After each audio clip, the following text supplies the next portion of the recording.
Bismillahirrahmanirrahim. Assalamualaikum warahmatullahi wabarakatuh. Alhamdulillah wa syukurillah. La khawla wa la quwata illa billah. Sahabat-sahabatku, mari kita lanjutkan belajar ayat tersirat dengan tema amal ibadah. Pemahaman yang akurat mengenai hakikat sebenarnya dari ibadah yang diperintahkan Allah akan meningkatkan kemungkinan diterimanya semua tindakan mulia tersebut di sisinya. Pengertian ibadah. Apa yang dimaksud dengan ibadah? Menurut ilmu kebaikan, yaitu tunduk dan merendahkan diri di hadapan Allah yang Maha Pencipta, melaksanakan yang diperintahkannya dan menjauhi larangannya. Menurut ilmu kebenaran, mengisi kehidupan dengan manfaat, bermodalkan segala yang telah diberikannya tanpa menggunakan hak-hak Allah, melaksanakan sadar, tabah, dan sabar dalam menjalani tantangan kehidupan. Perbedaan nyata di antara keduanya terletak pada kebutuhan siapakah ibadah tersebut dilakukan. Nafsu membiaskan pengertian ibadah sehingga seolah-olah Allah lah yang membutuhkan manusia untuk berlaku dengan cara-cara tertentu. Padahal ibadah merupakan kebutuhan manusia agar hidupnya tidak sia-sia. Diterpa kehidupan. Ibadah sebagai kebutuhan Allah dan kebutuhan manusia, apa signifikansi perbedaannya? Kebutuhan Allah mendorong manusia untuk mempertebal nafsu rasa sucinya, menganggap dirinya langsung menjadi lebih suci, segera setelah berhasil melaksanakan sebuah ibadah. Jika diberikan ujian kesusahan, otomatis berprasangka buruk kepada Allah. Kok tega ya Allah, padahal aku sudah menyembahmu. Jika diberikan ujian kesenangan, otomatis gede rumongso atau GR, seolah ibadahnya sudah diterima, padahal masih dalam tahapan ujian.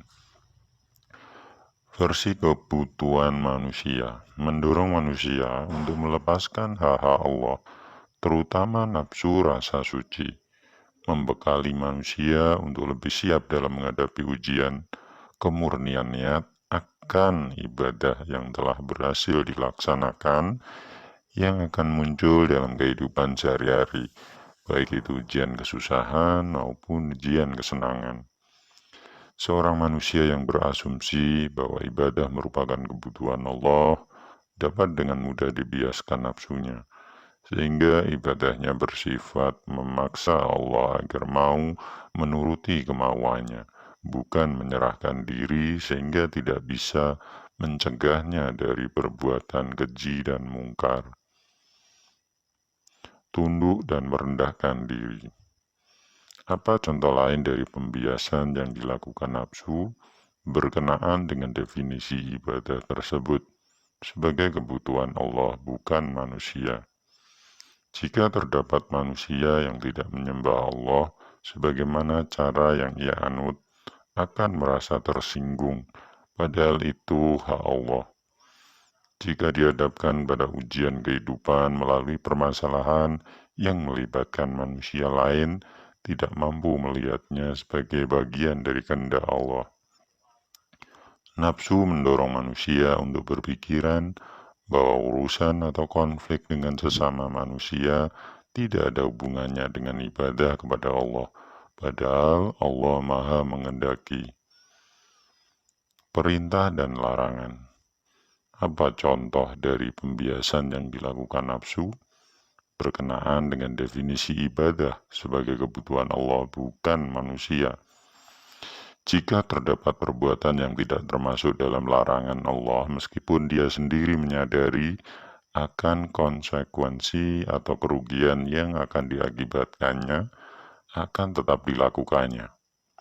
Jika terdapat perbuatan yang tidak termasuk dalam perintahnya, meskipun dia sendiri menyadari akan konsekuensi atau manfaat yang bisa diambil, tidak akan dilakukannya. Nafsu menipu manusia sehingga merasa bisa berlindung di balik ambiguitas firman Allah, seolah Allah tidak mengetahui isi hati manusia dan keseluruhan situasi yang terjadi ketika manusia memilih melakukan perbuatan apapun. Tujuan penciptaan, mengapa melakukan ibadah? Menurut ilmu kebaikan, karena manusia diciptakan untuk beribadah kepadanya dan untuk tidak menyekutukannya.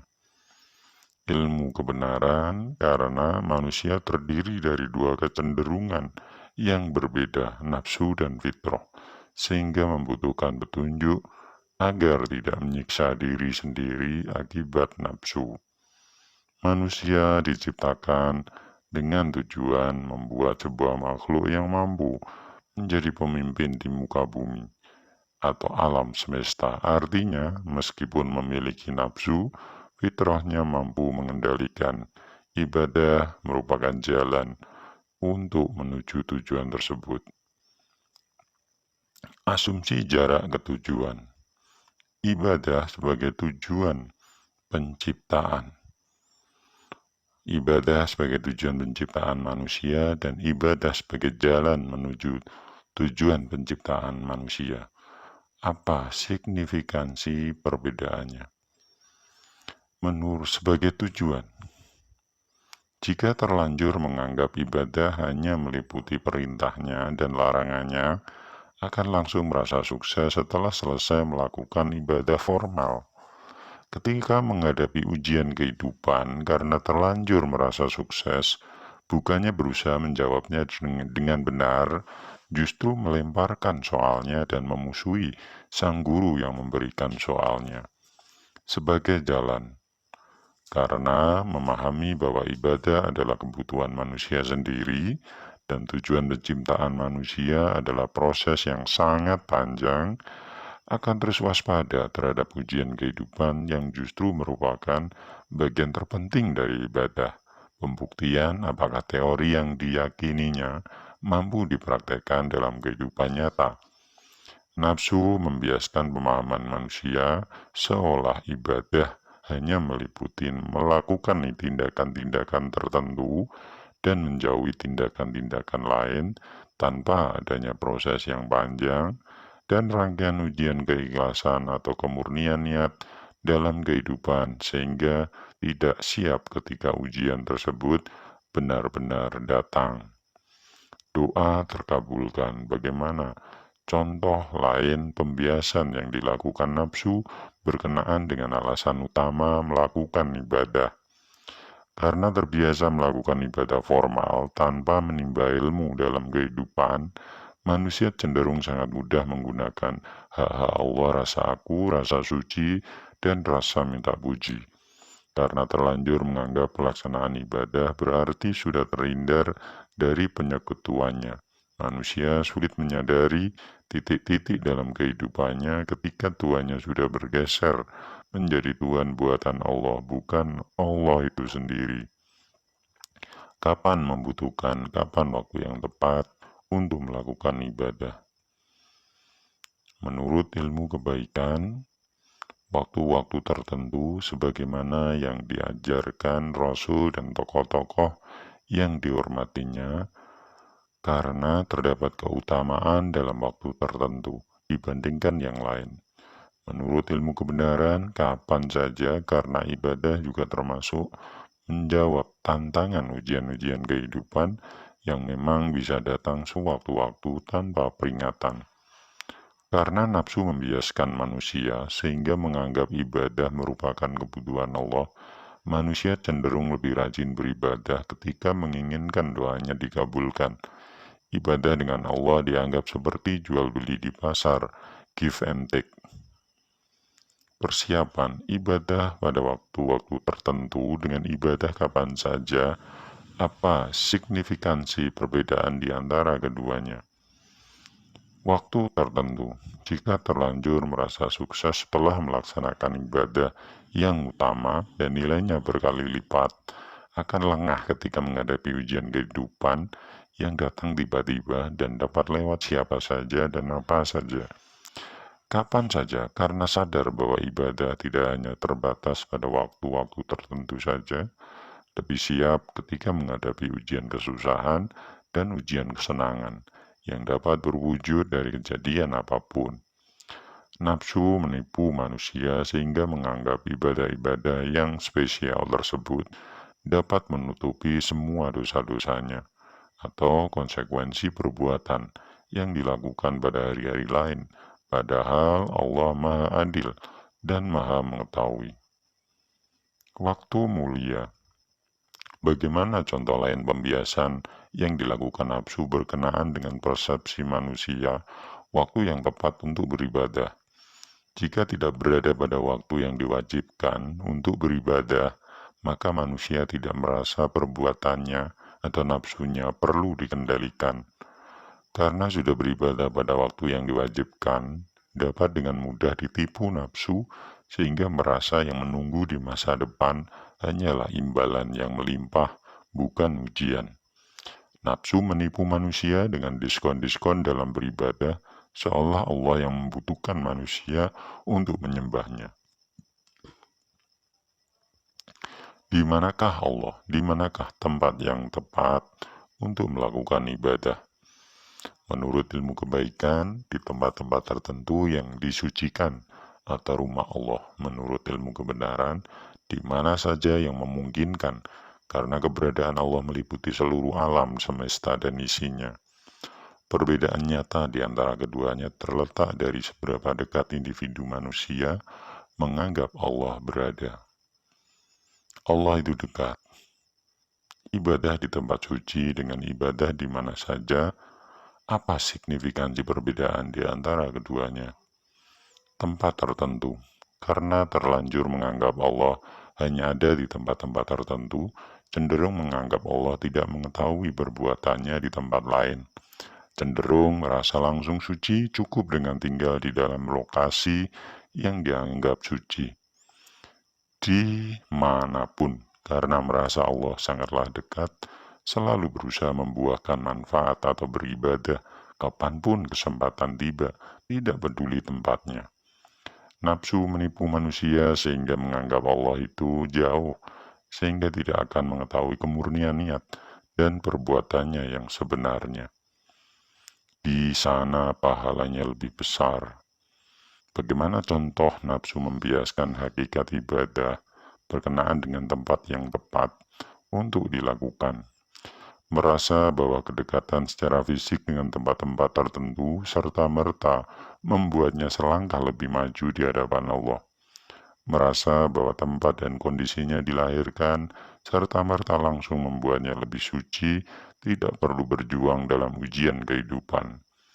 Nafsu menipu manusia sehingga merasa bahwa kemuliaan di hadapan Allah berhubungan dengan kedekatan secara geografis dengan pilihan Allah akan orang-orang tertentu di masa lalu.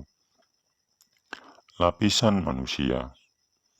Bagaimana melakukan ibadah yang tepat menurut ilmu kebaikan dengan tata cara sebagaimana yang dicontohkan Rasul yang diakui atau tokoh yang dihormati, mengutamakan gerak fisik atau jasmani luar dibandingkan yang lain.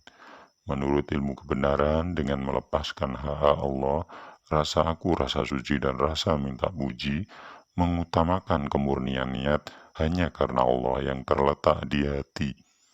Perbedaan nyata di antara keduanya terlihat ketika menghadapi ujian kehidupan, baik itu susah ataupun senang, yang diberikan Allah. Ibadah yang tepat adalah ibadah yang mampu mencegah pelakunya dari berbuat keji dan mungkar. Penilaian Allah. Ibadah yang mengutamakan keakuratan gerak fisik atau jasmani, dan ibadah yang mengutamakan kemurnian niat, apa perbedaannya? Keakuratan jasmani cenderung mudah dibiaskan nafsu sehingga mengutamakan penilaian orang lain daripada Allah. Padahal manusia selalu diuji keikhlasan ibadahnya atau kemurnian dari rasa minta puji melalui manusia lain. Mudah dibiaskan nafsu sehingga merasa suci hanya dengan secara akurat melaksanakannya.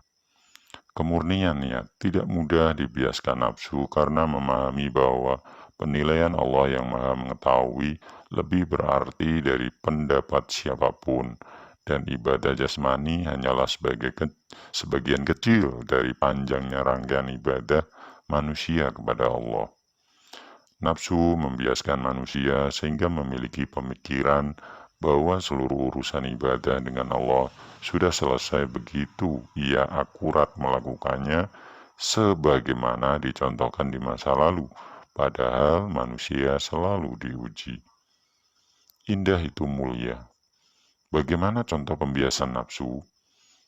Akan ibadah yang mengutamakan gerak fisik atau jasmani luar daripada kemurnian niat hanya karena Allah.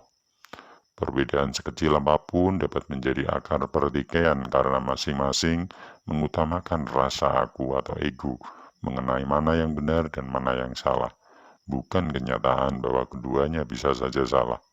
Keakuratan dan nilai keindahan dalam beribadah menjadi komoditas tukar-menukar pujian di antara sesama manusia yang justru mengotori kemurnian niatnya. Nafsu menipu manusia sehingga merasa bahwa konformitas dengan lingkungan merupakan tanda bahwa ibadah yang manusia lakukan sudah benar di hadapan Allah. Menunggu kaya. Bagaimana contoh pembiasan nafsu akan ibadah yang mengutamakan gerak fisik atau jasmani luar daripada kemurnian niat hanya karena Allah. Karena terlalu fokus pada wujud jasmani dalam melakukan ibadah, cenderung mengutamakan kuantitas jumlahnya atau besar kecil nilai materinya dan melupakan kualitas kemurnian niatnya. Karena terlanjur beranggapan kuantitas menentukan nilai ibadah di hadapan Allah, semakin sulit bagi manusia untuk bersyukur atas pemberian Allah jika jumlahnya tidak banyak. Nafsu menipu manusia sehingga beranggapan bahwa hanya ketika memiliki banyak harta, seorang manusia bisa melakukan ibadah yang tinggi nilainya di hadapan Allah. Baik, kita lanjutkan ke tema berikutnya. Saya akhiri. Wassalamualaikum warahmatullahi wabarakatuh.